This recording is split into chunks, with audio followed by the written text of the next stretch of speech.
नमो अरिहंताणम, नमो सिद्धाणम, नमो ऐरियाणम, नमो ऊर्जायाणम, नमो लुए सवसावणम। मंगलम भगवान वीरो, मंगलम गौतमो गणी, मंगलम कुंद कुंदार्यो, जैन धर्मोस्तु मंगलम।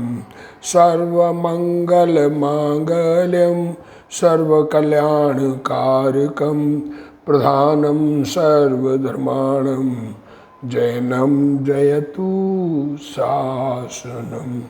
नमो तीर्थनायक ने, नमो ओंकार नाद ने, ओंकार संगर्यो जैने, नमो ते कुंद कुंद ने।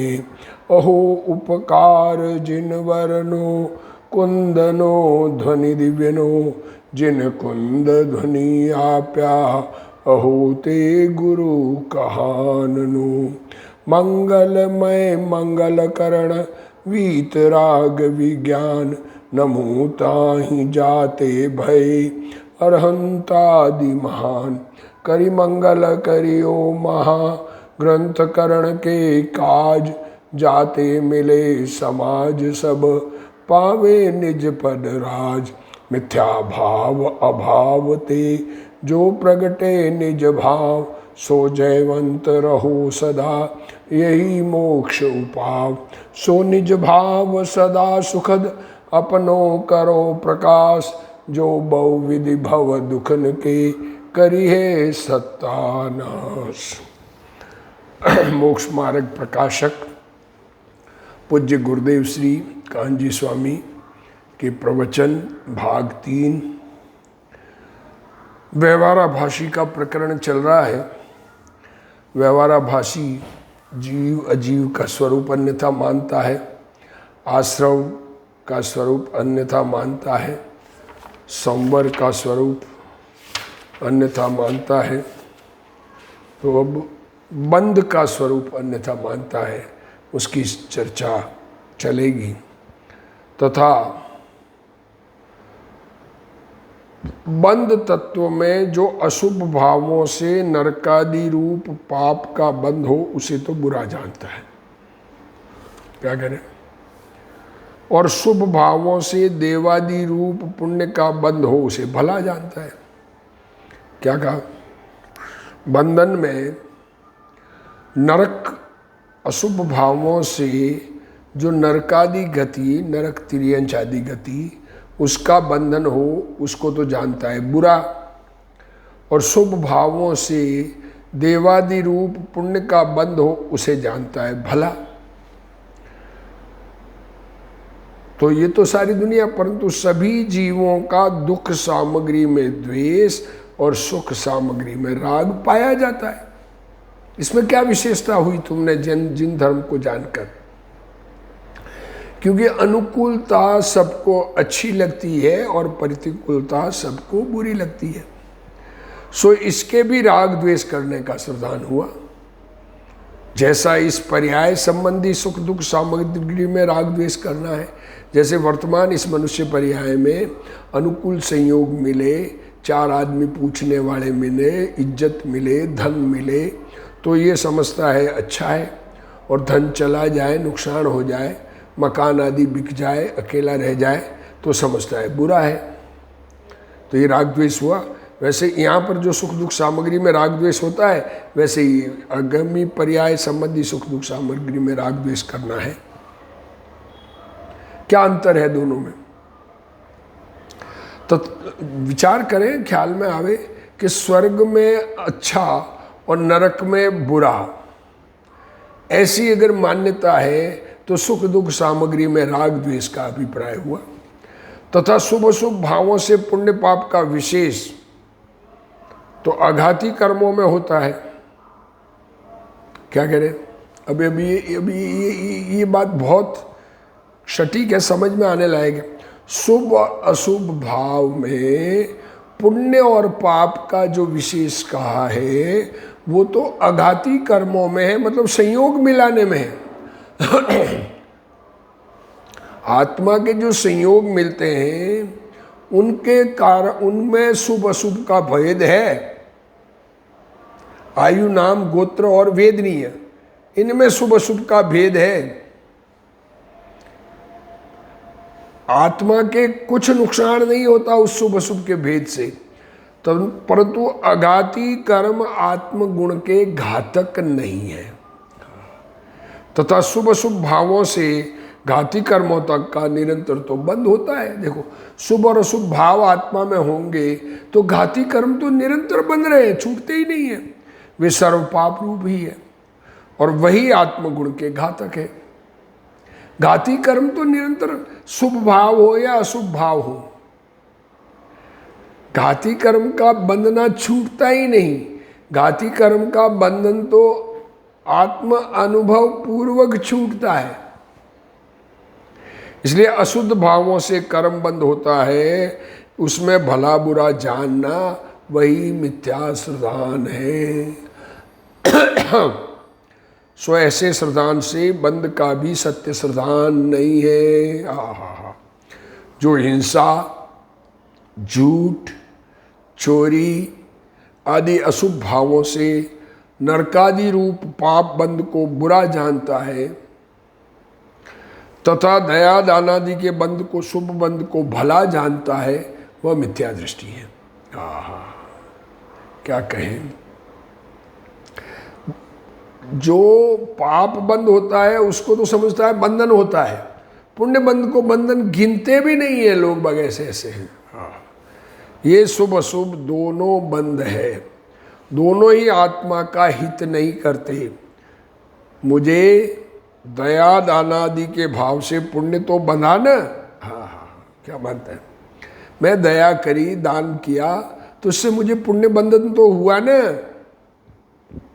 महाराज को आहार दान दिया तो उससे पुण्य बंधन तो हुआ ना, उससे कुछ लाभ हुआ ना। इस प्रकार हर्ष मानता है। दोनों बंद रूप होने पर भी पुण्य बंध को भला जानने वाला मिथ्या दृष्टि है। पुण्य बंध से अनुकूल सामग्री मिलती है, पुण्य बंध होगा तो अनुकूल सामग्री मिलेगी, और पाप बंध से प्रतिकूल सामग्री मिलती है, सीधा हिसाब है। परंतु उससे स्वभाव प्राप्त नहीं होता। आत्मा दोनों में भी मिलता नहीं है, न पुण्य के भाव से आत्मा की उपलब्धि है, न पाप के भाव से आत्मा की उपलब्धि है, और दोनों भावों से आत्मा की हानि है। पाप बंध को बुरा जानकर द्वेष करता है, नरक की सामग्री में द्वेष करता है, और पुण्य बंध से अच्छी सामग्री मिलेगी ऐसा मानकर राग करता है। परंतु यह भ्रांति है। समोसरण का दर्शन मिला, समोसरण देखने को मिला, समोसरण में गए, भगवान के दर्शन हुए, इससे आत्मा को क्या लाभ है? क्या कह रहे हैं? अरे ये तो शिखर जी आदि के दर्शन करके, पालितना आदि के दर्शन करके लाभ मानता, आत्मा को क्या लाभ हुआ उससे?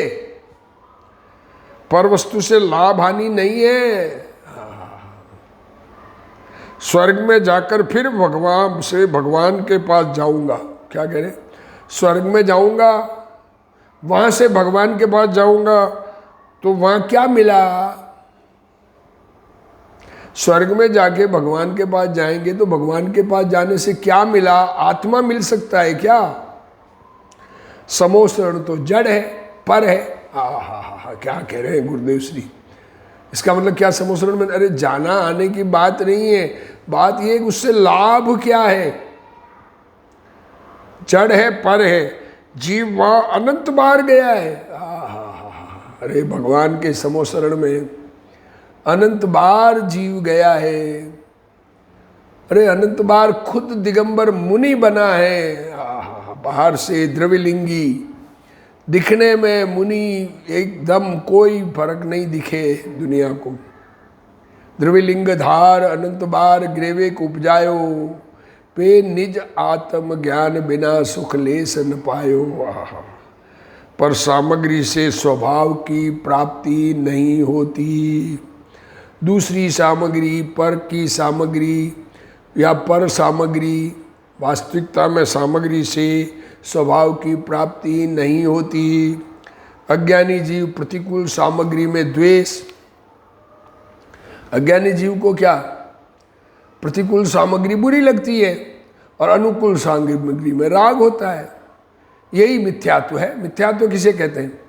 प्रतिकूलता में द्वेष और अनुकूलता में राग, इसी का नाम मिथ्यात्व, राग द्वेष करना हुआ। राग का अभिप्राय रहा यही बंध तत्व की भूल है, उसकी तत्वार्थ श्रद्धा मिथ्या है। तत्वार्थ श्रद्धान के बिना सम्यक दर्शन नहीं है और सम्यक दर्शन के बिना चारित्र नहीं है। तत्वार्थ श्रद्धान के बिना सम्यक दर्शन नहीं है और सम्यक दर्शन के बिना चारित्र नहीं है। चारित्र सम्यक दर्शन के बाद होता है, तो बिना सम्यक दर्शन के चारित्र ग्रहण किया तो वो चारित्र छूटना, चारित्र का छूटना है ही नहीं। बिना सम्यक दर्शन के प्रतिज्ञा नहीं है, तो प्रतिज्ञा है ही नहीं, तो भंग कायकी की। जैन दर्शन में गड़बड़ नहीं चलती, तत्व में अन्याय नहीं चलता, वस्तु स्वरूप में अन्याय नहीं चलता। जिस वस्तु का जो स्वभाव है वो उसी रूप परिणमन करती है, उसमें अन्याय नहीं चलता है।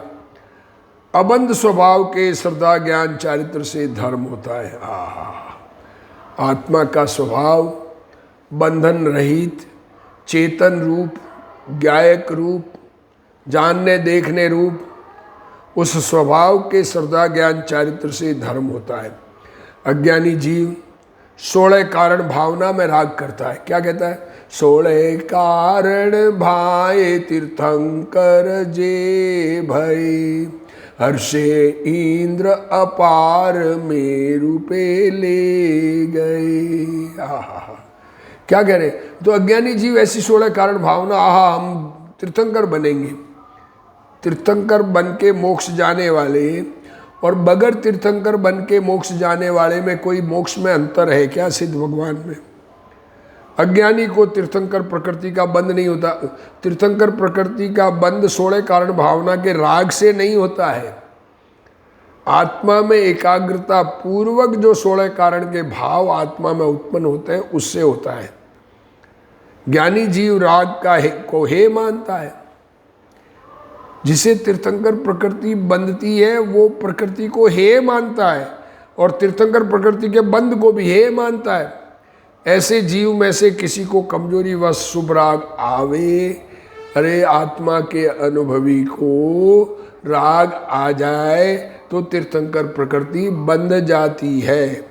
भक्ति में आता है कि भगवान आपके पास से एक देव भेजो। क्या भक्ति में ऐसा? अरे तारो तारो मुझे एक देव भेजो, हे सिमंदर भगवान आपके यहाँ से मेरे पास एक देव आवे, मुझे ले जावे आपके दर्शन करने के लिए, इत्यादि। यह सब निमित्त के कथन है। अज्ञानी जीव संयोग की भावना करता है। आत्मा का अनुभव नहीं है तो संयोग की भावना है। अनुभवी तो स्वभाव की भावना करता है। वह पाप के बंध को बुरा जानता है क्योंकि उससे प्रतिकूल सामग्री मिलेगी और पुण्य बंध से अनुकूल सामग्री मिलेगी, उसे अच्छी मानता है। यह बंध तत्व की भूल है। संयोगों में सुख दुख की कल्पना ही मिथ्यात्व है। पुण्य पाप परिणामों से बंद होगा और सामग्री प्राप्त होगी। उसमें किसी सामग्री को अनुकूल अथवा प्रतिकूल मानना मिथ्या दर्शन शल्य है। पुण्य पाप के परिणामों में बंद होगा और सामग्री प्राप्त होगी, देखो, और उसमें किसी सामग्री को अच्छा मानना और किसी सामग्री को बुरा मानना, ये मिथ्या दर्शन शल्य है। बाहर की सामग्री में अच्छे बुरे पने की है ही नहीं। सामग्री तो बाहर की संयोग तो गे है, वो आत्मा के बिगाड़ सुधार का कारण ही नहीं है। यहाँ व्रत तप करो तो स्वर्ग में जाएंगे, क्या मानते हैं? व्रत और तप करेंगे तो स्वर्ग में जाएंगे और वहाँ भगवान के पास जाएंगे और वहाँ चारित्र के प्रताप से सम्यक दर्शन प्राप्त करेंगे। ऐसे अज्ञानी मानता है। अज्ञानी क्या मानता है? चारित्र ग्रहण करेंगे तो सम्यक दर्शन होगा। उसकी दृष्टि संयोग पर है, स्वभाव पर दृष्टि नहीं है। स्वभाव को तो देखा ही नहीं। आत्मा का स्वभाव, वस्तु का स्वभाव, वस्तु स्वभाव धर्म, तो आत्म वस्तु का स्वभाव देखे तो आत्मा क्या कर सकता है ये बात समझ में आनी चाहिए ना। तो वो वस्तु का स्वभाव धर्म है, हाँ, अर्थात उसे अपने आत्मा के पास नहीं जाना है। जिसकी दृष्टि संयोग पर है उसको अपने स्वभाव को नहीं देखना है, उसे अपने स्वभाव के पास नहीं आना है। बंध अहितकर है, बंध हितकारी नहीं है, ये समझ में आना चाहिए। बंधन अहितकर है, मुक्ति चाहिए ना। धर्म मुक्ति के लिए किया जाता है और बंधन को हितकारी मान रहा है। बंधन करते करते मुक्ति कहाँ से मिलेगी? पुण्य पाप है, संवर निर्जरा हितकर है और मोक्ष परम हितकर है, ऐसी पहचान नहीं होने वाला मिथ्या दृष्टि है। जो बंध तत्व में पुण्य से भला बंध होगा ऐसा मानकर हर्ष करता है, वह मिथ्या दृष्टि है। यहाँ पंडित टोडरमल जी कहते हैं पुण्य पाप से सामग्री मिलती है। क्या कह रहे हैं? पुण्य और पाप से सामग्री मिलती है, आत्मा में क्या बदलाव आता है? जबकि अभी वर्तमान के विद्वान कहते हैं कि सामग्री पुण्य पाप से नहीं मिलती, तो ये भूल है। सामग्री पुण्य पाप से नहीं मिलती, कोई ये कहे तो ये भूल है। जैसे अच्छी हवा पानी आदि अनुकूल सामग्री मिलने के समय जीव राग करता है और सर्प जहर आदि प्रतिकूल सामग्री मिलने के समय द्वेष करता है। ये दुनिया में संसारिक लोक में वर्तमान इस भव में, अगले भव की बात अलग है। इस भव में अच्छा हवा पानी मिले, रहने को बढ़िया मिले, एसी बंगला आदि हो, अनुकूल स्त्री पुत्र आदि हो, उससे प्रेम करता है। और जहर हो, सर्प मिल जाए, प्रतिकूल सामग्री कुपुत्र मिल जाए, घर में रहने को जगह नहीं हो, बिजली चली जाए, एसी मिले नहीं, ठंडक होए नहीं, गर्मी हो, बाहर में गर्मी जोरदार पड़ रही हो, तो उससे द्वेष करता है। उसी प्रकार यह जीव भविष्य में अनुकूल सामग्री मिलेगी ऐसा मानकर राग करता है और प्रतिकूल सामग्री मिलेगी ऐसा मानकर द्वेष करता है। इस मान्यता में मिथ्यात्व का अभिप्राय है। अरे आत्मा वर्तमान में मौजूद चैतन्य भगवान, इसको नहीं देख के जगत के पदार्थों में राग द्वेष करता है। जो गेय पदार्थ है उसमें दो विभाजन करता है गेय में। अरे गेय तो गेय है, उसमें काहे का विभाजन है? जिस प्रकार इस शरीर संबंधी सुख दुख सामग्री में राग द्वेष करना हुआ, उसी प्रकार भविष्य में अनुकूल प्रतिकूल सामग्री के प्रति राग द्वेष करना हुआ। दया दान आदि शुभ परिणाम से तथा हिंसादि अशुभ परिणाम से अघाती कर्मों में अंतर पड़ता है। कर्म दो प्रकार के हैं, 8 कर्म है, 8 में 2 भेद है, एक घाती एक अघाती। घाती मीन्स आत्मा के गुणों का घात करे उसको कहते हैं घाती, और आत्मा के गुणों का घात नहीं करे संयोग मिलाते हैं उसको कहते हैं अघाती। शुभ से साता और अशुभ से असाता बंध होता है। शुभ से वेदनीय आयु नाम और गोत्र में अंतर पड़ता है, परंतु ये अघाती कर्म कोई आत्मगुण के घातक नहीं है।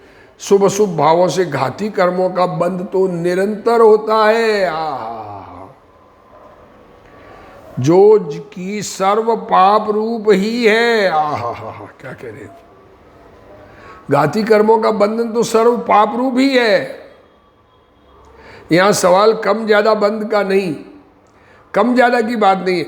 भले ही पुण्य से घाती कर्मों में रस कम पड़े, पुण्य के परिणाम के टाइम में घाती कर्म का रस कम पड़े, पर है तो घात न। किसी को 1 थप्पड़ मारे या 10 थप्पड़ मारे, है तो थप्पड़ न। आत्मा के गुण का घात, आत्मा के ज्ञान का घात, आत्मा के दर्शन का घात, आत्मा के सुख का घात, आत्मा में राग द्वेष मोह का कषाय भाव का उत्पन्न होना, ये अव्याबाद नहीं रह सकता। इसलिए कम पड़े परंतु बंध तो निरंतर है। शुभ भाव हो या अशुभ भाव, परंतु मिथ्या दृष्टि को ज्ञानावरणी, दर्शनावरणी, मोहनी और अंतराय का बंद होता है। आहा, ज्ञानावरणी, दर्शनावरणी, मोहनी और अंतराय, आहा, जानना देखना कम हो जाता है, मोह अधिक हो जाता है, और अंतराय वस्तु सामग्री न रहे, अनुकूलता की इच्छा अधिक हो जाती है तो सामग्री कार्यकारी नहीं होती है। सम्यक दृष्टि के भी शुभ भाव के समय उनका बंद होता है। देखो, वह सर्व पाप रूप ही है। अगर अंतराय में सुख में अंतराय, आदमी को, जीव को चाहिए क्या? सुख। वह सर्व पाप रूपी और वही आत्मगुण के घातक है। देखो, ये चारों कर्म, ज्ञानावरणी, दर्शनावरणी, मोहनी और अंतराय, ये सारे पाप रूप ही है। भले कम ज़्यादा पाप हो, है पाप ही, उसमें पुण्य नाम का भेद ही नहीं है इन कर्मों में, और ये आत्मा के गुण का घात करते हैं। यहाँ बताना यह है कि शुभ भाव के समय भी बंद होता है। कहना ये चाह रहे, अगर तुम्हें शुभ भाव है तो भी बंधन होता है। राग है, अच्छे भावों, अच्छे पदार्थों के प्रति राग है, जो धर्म में सहायक पदार्थों के प्रति राग है, वो भी बंध का कारण है। भाई, बंध हानिकारक है और अबंध स्वभाव हितकारक है। यह समझे बिना। स्वभाव हितकारक है और बंधन अहितकारक है। भले लोहे की हो या सोने की, बेड़ी तो बेड़ी है। यह समझे बिना जो पुण्य बंध को हितकारी मानता है, वह बंध तत्व में भूल करता है। यहाँ व्यवहाराभासी, ये प्रकरण व्यवहाराभासी का चल रहा है। जिसको मेरा स्वरूप शुद्ध चिदानंद है, ऐसा भान नहीं है। मैं चैतन्य भगवान आनंद का पिंड, चैतन्य और आनंद का पिंड भगवान हूं, ऐसी जिसे समझ नहीं है और देव शास्त्र गुरु की श्रद्धा में सम्यक दर्शन मानता है। सच्चे देव शास्त्र और गुरु को मान रहा हूं, ये सम्यक दर्शन है। वह व्यवहाराभासी मिथ्या दृष्टि है। उसको ग्रहित मिथ्यात्व का तो त्याग है। ये नया नहीं ग्रहण किया, अनादि का तो है ना। कुदेव, कुशास्त्र, कुगुरु, उनकी मान्यता तो नया ग्रहण किया जावे, परंतु अनादि का जो मिथ्यात्व है, शरीर में आत्मबुद्धि, राग में एकत्व बुद्धि, उसका तो त्याग, ग्रहित मिथ्यात्व का तो त्याग है। मतलब कुदेव, कुगुरु, कुशास्त्र का तो त्याग है, परंतु तत्वार्थ साधन नहीं करता। ये अपने में अग्रहित मिथ्यात्व, शरीर में आत्मबुद्धि, राग में उपादेय बुद्धि, इस कारण अग्रहित मिथ्यात्व का त्याग नहीं है। तत्वार्थ साधन वस्तुतः निश्चय सम्यक दर्शन है। तत्व की श्रद्धा हो जाना, ये वास्तव में सम्यक दर्शन है। सात तत्व की सच्ची श्रद्धा हो जाना, जैसा तत्व का स्वरूप है, तत्व और अर्थ, वैसा उस हमारे ख्याल में रहना। जीव को जीव, अजीव को अजीव, आश्रव को आश्रव, संवर को संवर, निर्जरा को निर्जरा, बंद को बंद और मोक्ष को मोक्ष, ऐसा स्वीकार करना, वो निश्चय सम्यक दर्शन है। जिसको अरहंत आदि के स्वरूप में, अरहंत आदि के स्वरूप में बाह्य लक्षण से भी विपरीतता है। अरहंत भगवान का वास्तविक स्वरूप जिसे ख्याल में नहीं है, बाहर का लक्षण भी जिसे विपरीत है, अरहंत परमात्मा के आहार और निहार मानते हैं, उसको तो ग्रहित मिथ्यात्व का त्याग भी नहीं है। जिसको जीवादि सातों तत्वों की यथार्थ श्रद्धा है, उसके अग्रहित मिथ्यात्व का त्याग है। सच्चे देव शास्त्र गुरु को मानता है। पंच परमेष्टि का सच्चा स्वरूप बाहर का दिखने वाला, उसको सच्चा मानता है। उसके अग्रहित मिथ्यात्व का, अग्रहित मिथ्यात्व का क्या करें, सातों तत्वों की जिसे सच्ची श्रद्धा है, उसके अग्रहित मिथ्यात्व का त्याग है। क्या कह रहे, सात तत्व जैसे है वैसे जिसने स्वीकार किए, जीव को जीव, अजीव को अजीव, आश्रव को आश्रव, बंद को बंद, संवर को संवर, निर्जरा को निर्जरा, मोक्ष को मोक्ष, जैसा है वैसा स्वीकार किया, उसे अग्रहित मिथ्यात्व का त्याग है और वह निश्चय सम्यक दृष्टि है। तत्वार सिद्धांत निश्चय सम्यक दर्शन का लक्षण है। सूत्र जी में जो लिखा वह लक्षण चौथे गुणस्थान से लेकर सिद्ध में भी रहता है। तत्वार सिद्धांत का लक्षण चौथे गुणस्थान में जो उत्पन्न हुआ, जो तत्वों संबंधी श्रद्धा हुई, वो सिद्धों में भी मेंटेन है। यदि तत्वार सिद्धांत व्यवहार सम्यक दर्शन हुए तो सिद्ध में वैसा व्यवहार नहीं होता। अगर ये तत्वार सिद्धांत श्रद्धा की बात है, बात ये है कि विकल्प में याद कर दे भेद प्रभेद, उसकी बात नहीं है। जैसा है वैसा स्वरूप श्रद्धान में आ गया, वो सिद्धों में रहता है। अगर व्यवहार होता तो सिद्धों में नहीं रहता, और वहाँ तत्वार सिद्धांत होता है। देखो, इसलिए तत्वार सिद्धांत निश्चय सम्यक दर्शन है। इसी ग्रंथ में कहा है कि इस प्रकार केवली सिद्ध भगवान के भी तत्वार सिद्धांत लक्षण होता है। इसलिए इस लक्षण में अव्याप्ति दोष नहीं है। सम्यक दर्शन का लक्षण तत्वार सिद्धांत करेंगे, उसमें अव्याप्ति दोष नहीं है, सब में पाया जाता है। तत्व अर्थात भाव, तत्व मतलब भाव, जीव का भाव ज्ञायक है। व्यवहार रत्नत्रय आश्रव बंद तत्व का भाव आनंद को लूटना है।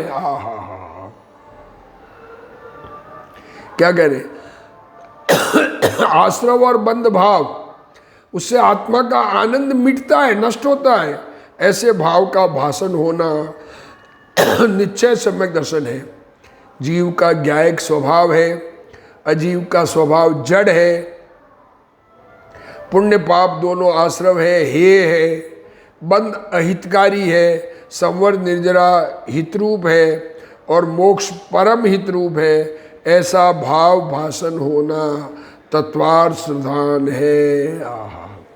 मोक्ष शास्त्र के पहले अधिकार के चौथे सूत्र में जीव अजीव आश्रव बंध संवर निर्जरा मोक्षस्तत्वम कहा है, वहाँ तत्वम एक वचन कहा है। इसलिए वहाँ निश्चय सम्यक दर्शन की बात है, राग रहित भाव की बात है। अपने चैतन्य स्वभाव के आश्रय से सच्ची दृष्टि हुई, उसकी बात है। स्वपर प्रकाशक ज्ञान स्वभाव, एक में 7 भाव का भाषण, राग रहित होना, वह निश्चय सम्यक दर्शन है। स्व पर प्रकाशक ज्ञान स्वभाव, स्व और पर को जानने की शक्ति ज्ञान में है।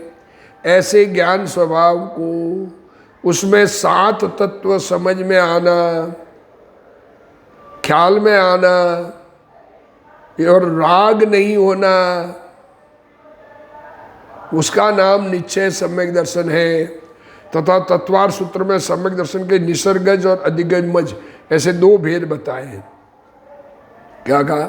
सम्यक दर्शन निसर्गज भी है और अधिगमज भी है। निसर्गज मीन्स अपने आप, और अधिगमज मीन्स उपदेश से। ये भेद व्यवहार सम्यक दर्शन के नहीं हो सकते। अतः तत्वार सिद्धांत सम्यक दर्शन का निश्चय सम्यक दर्शन है। देखो, यहाँ व्यवहाराभासी की बात चल रही है। जिसका व्यवहार खोटा है उसकी बात नहीं, जो व्यवहार में ही खोटा है उसकी बात नहीं चल रही है। जो बाह्य से मुनि होने पर भी उद्देशिक आहार ले, दिगंबर दशा धारण करके, उन दिगंबर मुनि बन के उनके लिए आहार बनावे कोई, कि मुनि महाराज आए हैं इसलिए आहार बनाना है, और मुनि महाराज के जैसा आहार कोई खाता नहीं है तो उनके लिए अलग से आहार बनाता है, तो वो औद्देशिक आहार है, वो मुनि महाराज ले, उसकी तो बात नहीं है। यहाँ तो व्यवहाराभासी जीव देव शास्त्र गुरु का स्वरूप बाह्य लक्षण से जानता है, परंतु 7 तत्वों में भूल करता है, उसकी बात है। मैं इच्छा करता हूँ तो शरीर चलता है। क्या मानता है? मैं इच्छा करता हूँ तो ये हाथ ऊंचा, मैंने इच्छा की हाथ ऊंचा करने की तो ये ऊंचा होता है। ये मैं बोलने की इच्छा से वाणी निकलती है। ऐसी मान्यता जीव और अजीव तत्व में भूल है। जीव की अपनी पर्याय अपने से होती है, उसमें अन्य पदार्थ निमित्त है, और अजीव की क्रिया अजीव से होती है, उसमें जीव निमित्त है। ऐसा नहीं मानकर एक के कारण दूसरे में कार्य मानना, जीव के कारण अजीव में कार्य, अजीव के कारण जीव में कार्य मानना, जीव अजीव तत्व संबंधी भूल है। तथा निश्चय प्रगटे तो निमित्त को व्यवहार कहा जाता है। निश्चय स्वरूप समझ में आया तो उपदेशक को व्यवहारक उपदेश समझाने वाला कहा जाता है। जो नहीं समझे उसके लिए समझाने वाला कैसे हुआ कोई भी। निमित्त होवे तो उपादान का कार्य होता है, ऐसा मानने वाला, अथवा व्यवहार से निश्चय प्रकट होता है ऐसा मानने वाला मिथ्या दृष्टि है। तथा पाप को हेय मानता है, पुण्य परिणाम को उपादेय मानता है, वह आश्रव तत्व संबंधी भूल है। अतः तथा बंध में पुण्य बंध को भला और पाप बंध को बुरा जानना बंध तत्व संबंधी भूल है। बंध एक ही प्रकार होने पर भी उसमें अंतर किया, बंधन सब एक प्रकार, उसमें अंतर किया, ये बंध तत्व के भाव का भाषण नहीं है, वह अग्रहित मिथ्या दृष्टि है। जैन धर्म तो मान लिया पर अनादि का ऐसा भूल है। अनुकूल संयोग अच्छे लगते हैं, प्रतिकूल बुरे लगते हैं, ये अनादि का है। ये अनादि की अपनी मान्यता नहीं छूटी, इसलिए वो अग्रहित मिथ्यात्व है, और वो मिथ्यात्व बना हुआ रहने से धर्म के मार्ग में जीव नहीं लगा। ये मिथ्यात्व हमारा मिटे, इसी भावना के साथ आज का स्वाध्याय पूर्ण करते हैं। हे जिनवाणी भारती तो ही जपूं दिन रैन, जो तेरा शरणा गहे सो पावे सुख चैन। जा वाणी के ज्ञान ते सूझे लोकालोक, सो वाणी मस्तक नमो सदा देत हूँ ढोक। जिनवाणी मात की जय।